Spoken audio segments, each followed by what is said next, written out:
तो इस संविधान ने अगर आपको कुछ दिया है तो ये जल, जंगल, जमीन का जो अधिकार है वो दिया है, वोट का अधिकार दिया है, समानता का अधिकार दिया है, आरक्षण का अधिकार दिया है। अब आप जानते ही हैं, आपने देखा होगा कि भाजपा के कई नेता, कई मंत्री, कई जो चुनाव के उम्मीदवार हैं, जगह जगह में जाकर कह रहे हैं कि वो संविधान को बदलना चाहते हैं। देखा है आपने, सुना है, टीवी पे देखा। अच्छा, वो सब कह रहे हैं कि हम संविधान बदलना चाहते हैं। मोदी जी जब मंच पे आते हैं तो कहते हैं कि ऐसी कोई बात नहीं है। लेकिन अगर आप इनका इतिहास देखो और देखो कि किस तरह से ये लोग पिछले 10 सालों से किस तरह से इन्होंने इस देश में अपना राज चलाया है, तो जो करने जा रहे हैं वो बात हमेशा वो अपने छोटे नेताओं से, मंत्रियों से कहीं कहीं बुलवा देते हैं और सबसे पहले शुरू में उस बात को नकारते हैं।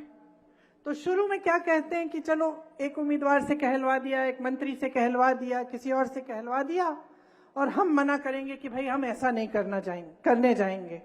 जैसे ही सत्ता फिर वापस आती है तो वही चीज करते हैं जिसको इन्होंने नकारा था। तो ये इनका एक पुराना सिलसिला, एक पुराना तरीका है।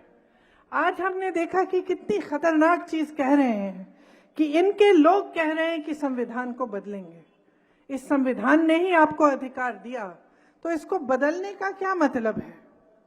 इसको बदलने का एक ही मतलब है बहनों और भाइयों, कि ये लोकतंत्र को और भी दुर्बल बनाना चाहते हैं, कि इस देश की जनता को दुर्बल बनाना चाहते हैं।